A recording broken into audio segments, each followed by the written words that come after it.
Uwa! Praise the Lord mga buddy, good morning. Mga buddy, nalaman ni buddy mong biyahe kagahapon. Biyahe may sa Cagayan. Attend may og 34th year church anniversary sa Jesus Miracle Crusade International Ministry sa Cagayan de Oro Station mga buddy. Kaya tanawan niyo yung video buddy. Kay kauban nato dito buddy ang atong mga beloved siya din ang mga pastor, Willie Estrada Almeida, itong beloved Minister Willie James Pugs Almeida. Kasama natin kagahapon ba di. Kaya talawan yung video ba di. Kaya naputol lang kagahapon kay nalubat na ko ba di. Kaya muna ang among lakaw kagahapon ba di. Huwa!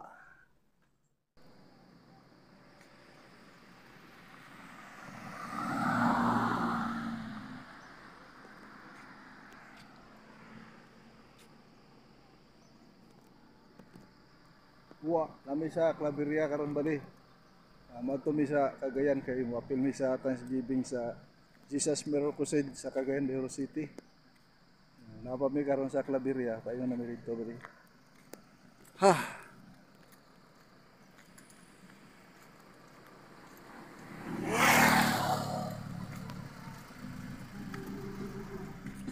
Walang kauban diri sa sakyanan si Ate Monica. Brother Barba, si Jeffrey, si Django sa likod.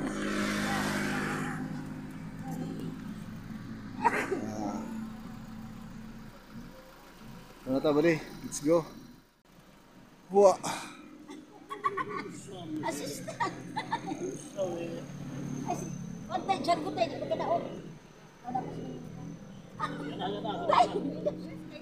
Diri na sa Monica. Naon ka diri lang.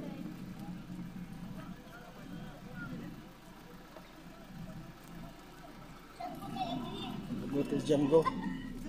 Ito si Django, di kayo makagi.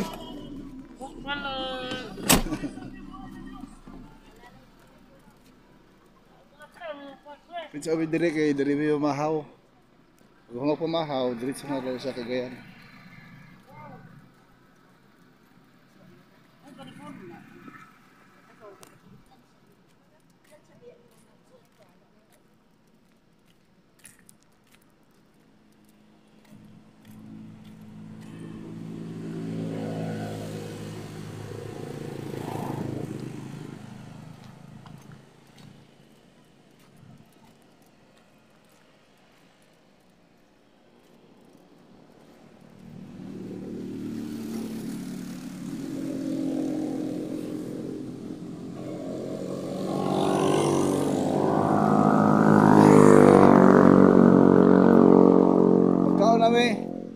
Muna namin kaon, natubuli ka.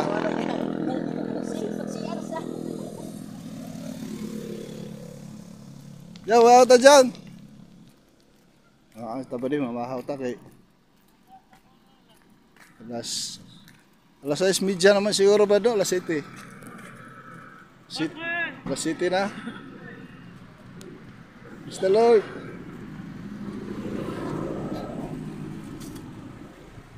Mamahaw ta ba din, mamahaw.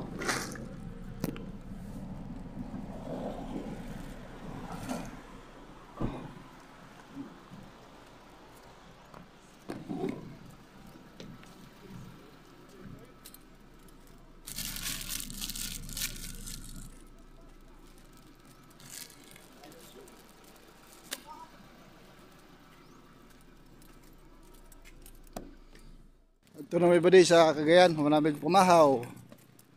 Humana sila pumahaw, talan, humana. Sa ito sa Cagayan.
Timoteo, Kabanata Kapitulo 2, ang talata ay 4. Nang siyang may ibig na ang lahat ng mga tao ay mga ligtas at mga kaalam ng katotohanan. Praise God. Praise the Lord, hallelujah. Who will have all men to be saved and to come into the knowledge of the truth. Kaya tayo'y pinagpalang lubos sapagkat tayo'y biniyayaan ng Diyos sa mga tunay na pastor according to Jeremiah 3:15, and I will give you pastors. According to mine heart, we shall fill you with knowledge and understanding. Naunawaan natin ang salita ng Diyos. Kaya tayo natutong sumunod sa kalooban ng mahal na Panginoon, and in return, tayo pinakinggan ng Diyos. Amen. Hallelujah. Palakpakan natin ating mahal na Panginoon. Sabi ng banal na kasulatan, madugtungan natin mga bersikulo kanina. Mark 8:36, for what shall it profit a man if he shall gain the whole world and lose his own soul? Baliwala ang ating pinaghirapan sa ibabaw ng daigdig. At sa dulo noon, at the end of the day, ibubulit naman ang ating kaluluwa sa impyerno, mga minamahal. Huwag natin sayangin, tayo'y tinawag ng Diyos. Hindi daw tayo pumili sa mahal ng Panginoon. God has chosen us, amen. Pero katotohanan sinasabi, many are called, but few are chosen. Kailangan maging chosen tayo sa pamamagitan ng ating mataindig, totoong paglilingkod sa Diyos, mainit na paglilingkod sa Diyos. Unahin ang mahal na Panginoon sa lahat ng bagay, amen. Matthew 6:33, seek ye first the kingdom of God and His righteousness, and all these things shall be added unto you. Kung tayo nagsisimula ngayon, yung ating mga narinig na patotoo, magiging gayon din ang ating buhay. Pagdating ng araw sa ating pagsunod sa kalooban ng ating mahal na Panginoon, amen. Palakpakan natin ang ating Diyos na buhay. Sa 34 ang sabi, kaya't huwag ninyong ikabilisan ang sa araw ng bukas, sapagkat ang araw ng bukas ay mamabalisa sa kanyang sarili. Sukat na sa arawan ng kanyang kasamaan. So, we must stop worrying about tomorrow. Therefore, no thought of tomorrow, the Bible says, for the morrow shall take thought for the things of itself. Sufficient for the day is the evil thereof. Kaya sa totoong Kristyano, walang depression, amen. Walang anxiety na dapat. Don't be anxious, sabi ng Biblia. Ang katatakutan lang natin, hindi ang kamatayan, hindi ang karamdaman, hindi ang kabiguan. Ang sabi ng banal na kasulatan, ang katatakutan mo lamang ang mahal na Panginoon at sundin ng kanyang banal na kautusan. Amen. Isang malakas na palakpak sa ating mahal na Panginoon. Ecclesiastes 12:13 and 14 po.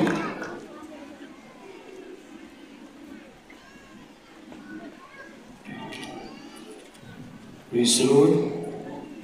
Sa aklat ng Ecclesiastes, Kapitulo 12, ang talata ay 13 hanggang 14. Ito ang wakas ng bagay, lahat ay narinig. Ikaw ay matakot sa Diyos at sundin mo ang kanyang mga utos, sapagkat ito ang buong katungkulan ng tao. 14. Sapagkat dadalhin ng Diyos ang bawat gawa sa kahatulan, pati ng bawat kubling bagay, maging ito'y mabuti o maging ito'y masama. Praise the Lord. Praise God. Hallelujah. Mapalakpakan natin ating mahal na Panginoon. Let us hear the conclusion of the whole matter. Fear God. Katakutan mo ang Diyos lamang. And keep His commandments. For this is the whole duty of man. Wala nang ibang katungkulan ng tao sa daigdig kundi matakot sa Diyos. Amen. Matakot sa Diyos, amen. At sundin ang kanyang banal na kalooban. Sapagkat ang sabi sa Tagalog po sa 14, kindly, sapagkat dadalhin ng Diyos ang bawat gawa sa kahatulan, pati ng bawat kubling bagay, maging ito'y mabuti o maging ito'y masama. So sino lang ang ating katatakutan? Ang Diyos, amen. Hallelujah. Ang Diyos na lumikha ng langit at lupa, ang Diyos na may akda ng buhay mo, ng buhay natin. ang Diyos na may akda ng Jesus Miracle Crusade. Siya lang ang Diyos sa ating katatakutan. Siya lang ang katatakutan sa ibabaw ng daigdig. Hindi sinabi na katakutan mo ang mga sasamang tao, hindi po. You can rebuke them, sabi ng mahal na pastor. Hallelujah. And the devil will flee away from you. Hallelujah. Palakpakan natin ating mahal na Panginoon. Kaya patuloy tayo, gawa ng gawa sa basa ng mahal na Panginoon. Walang sawa, mga minamahal. Marami nagpatumpik-tumpik sa paglilingkod sa Diyos. Nasa na ang kanilang buhay. Sinayang ang kanilang buhay, mga minamahal, sa sanlibutan. Pero tayo na nagtitiwala sa Diyos, nananampalataya, sumusunod, at naglilingkod na may katapatan sa mahal na Panginoon, narito, punong-puno ng patotoo, mga minamahal. Grabing kagalakan. Sa lahat ng panahon na tayo nagsasama-sama upang i-celebrate ang dakilang gawa ng Diyos. Amen. Hallelujah. Ating alalahanin na ipinangaral din ang salita ng Diyos sa labas, sa sanlibutan, sa ibang pananampalataya. Ang patotoo na meron tayo ay kakaiba sa kanila, mga minamahal. Ang sabi ng Hebrews 4:2, for unto us was the gospel preached, as well as unto them. But the word preached did not profit them, not being mixed with faith in them that heard it. Hallelujah. Kaya Diyos Tagalog. Praise the Lord. Sa aklat ng Hebreo, Kapitulo 4, ang talata ay 2. Sapagkat tunay na tayo'y pinangaralan ng mabubuting balita, gaya rin naman nila, ngunit hindi nila pinakinabangan ang salitang napakinggan dahil sa walang kalakip na pananampalataya ang nakakarinig. Praise the Lord. Amen. Hallelujah. Kaya tayo'y nagagala. Sa atin ay pinangaral itong ebanghelyo nangyari sa atin. Ang dakilang himala ng Diyos. Amen. Ating naramdaman ang presensya ng mahal na Panginoon, mga minamahal. Sinasamahan tayo ng Banal na Espiritu Santo kahit saan tayo magpunta. Nandiyan ang gabay patnubay ng mahal na Panginoon. Ang sabi ng Banal na Kasulatan sa kanila, ipinangaral din pero walang nangyari. Pero sa atin ipinangaral ang salita ng Diyos. Lumakip ang kapangyarihan ng ating mahal na Panginoon. Hallelujah. Kaya ipagpapatuloy natin ito, mga minamahal. Ang 34 years ay hindi katapusan, kundi panibagong panahon na naman, amen. Panibagong taon na naman na paglilingkod sa Diyos. Hallelujah. Nasa gabay patnubay ng ating mahal na Panginoon. Kaya sabi ng Banal na Sulatan sa 1 po, balik tayo sa 1, let us therefore fear lest a promise being left us of entering to His rest, and if you should seem to come short of Him. Amen. Hallelujah. Praise the Lord. Sa aklat ng Hebreo, Kapitulo 4, ang talata ay 1. Mga takot nga tayo, yamang may iniwang pangako ng pagpasok sa kanyang kapahingaan, baka sakaling sino man sa inyo ay maging tulad sa di nakaabot niyaon. Praise the Lord. Amen. Hallelujah. Ulitin po natin, mga takot nga tayo, yamang may iniwang pangako ng pagpasok sa kanyang kapahingaan, baka sakaling sino man sa inyo ay maging tulad sa di nakaabot niyo. Amen. Hallelujah. Kaya't mga takot tayo, bagaman may pangako na makapasok sa kanyang kapahingahan, tila ang ilan sa inyo ay nabigo. This verse encourages believers to approach with reverence and vigilance as we pursue the rest that God promises. Fallen short is rendered as nabigo, meaning to fall short or fail to attain. Amen. Hallelujah. You must have faith and perseverance in serving the Lord. Amen. Walang hangganan ang ating paglilingkod sa Diyos habang tayo'y may hininga, habang tayo'y may lakas. Amen. Habang tayo'y nabubuhay, tayo'y magpupuri sa mahal na Panginoon, tayo'y maglilingkod sa mahal na Panginoon ng buong puso, buong lakas. Amen. Hallelujah. Na wala tayong pangamba sa kinabukasan sa pagkakapiling natin ating mahal at Panginoon. Hallelujah. Ating alalahanin, mga minamahal, na hindi tayo nabuhay dahil sa ating sarili. Hindi sa ating kagustuhan, kundi dahil sa kahabagan ng Diyos. For by grace are ye saved through faith, and not of yourselves. It is the gift of God. Kahabagan ng Diyos, mga minamahal, kaya tayo narito. Ito'y gantimpala daw ng Diyos sa atin. Amen. Hallelujah. Palakpakan natin ang ating mahal. Maganda na po ating mga singers and musicians. Ang sabi ng Biblia, 14:7-8 ng Romans, for none of us liveth to himself. Hindi daw natin sarili ang ating buhay, mga minamahal. And no one died to himself. For whether we live, kung tayo'y mabuhay, and we live unto the Lord. And whether we die unto the Lord. Whether we live, therefore, or die, we are the Lord's. Hallelujah. Palakpakan natin ating Diyos sa buhay. Praise the Lord. Hallelujah. Thank you, Lord. Praise the Lord. Singers and musicians. Sa aklat ng Taga-Roma, Kabanata 14, ang talata ay 7 hanggang 8. Sa 7, sapagkat ang sino man sa atin ay hindi nabubuhay sa kanyang sarili, at sino man hindi namamatay sa kanyang sarili. 8, sapagkat kung nangabubuhay tayo sa Panginoon, tayo'y nangabubuhay, o kung nangamamatay tayo sa Panginoon, tayo'y nangamamatay. Kaya't sa mabuhay tayo o sa mamatay, tayo'y sa Panginoon. Hallelujah, hallelujah. Isang malakas na palakpak sa ating dakilang Diyos na buhay. Hallelujah. Our lives are not our own, beloved brothers and sisters in Christ. God has created us for His glory. The whole duty of man is to fear God and follow His commandments. Yun lang ang ating gagawin, mga minamahal. Maglingkod na may katapatan sa Diyos. For whether we live unto the Lord. And whether we die unto the Lord. May mga kinukuha na mahal ang Panginoon. Hindi po katakataka yan. Dahil sa social media, kitang-kita lahat mga kinukuha, pinupost ating mga kapatid sa mahal ang Panginoon. Hindi po permanente ang ating buhay sa tingin. Normal lang na may namamatay. Every second, every minute nga daw may namamatay ayon sa statistics.